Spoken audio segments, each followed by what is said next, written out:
তোমার মা যদি এইরকম খিটখিট করে আমি কিন্তু থাকবো না, চলে যাব। কোথায় যাবে?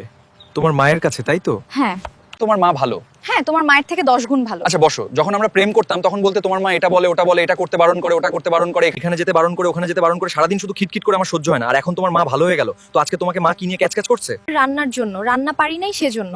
তো বিয়ের আগে যখন তোমার মা তোমাকে বলতো রান্না শিখে নে, নাহলে শ্বশুর বাড়িতে গেলে এটা বলবে ওটা বলবে, তখন মায়ের কথা শোনোনি কেন? তখন তোমার মাও তো খোটা দিয়েছিল, রান্না বান্না কিছু করিস না, কিছু পারিস না, সারাদিন খাস আর ঘুমাস, তখন গায়ে লাগতো না তোমার?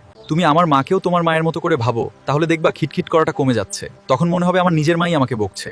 আর যদি ভাবো আমার শাশুড়ি মা আমাকে বকছে, তাহলে গায়ে লাগবে। আসলে মেয়েরা বা মায়েরা কেউই খারাপ হয় না, তাদেরকে তাদের মতো করে বুঝতে হয় আর তাদের মতো করে চলতে হয়, তাহলে দেখবে সব ঠিক হয়ে যাবে। আর তুমি তো ভালো বউ, তাই না? হ্যাঁ, দুঃখিত। তো রান্নাটা কি হয়েছে, নাকি বাইরের থেকে খেয়ে আসতে হবে? আচ্ছা ঠিক আছে, আমি এখনই রান্না করে দিচ্ছি। শাশুড়ি বৌমার কথা বলা অনন্তকাল ধরে হচ্ছে, কিন্তু সম্পর্কটা মিষ্টি, শুধু পরিমাপটা ঠিক করে বোঝাতে হবে। আর এই পরিমাপটা করার দায়িত্ব একমাত্র ছেলেদেরই। ও যদি আমি ঠিকঠাক বুঝতে পারি, তাহলে যে কোনো জটিল কাজ আমার জন্য অনেক সহজ হয়ে যাবে।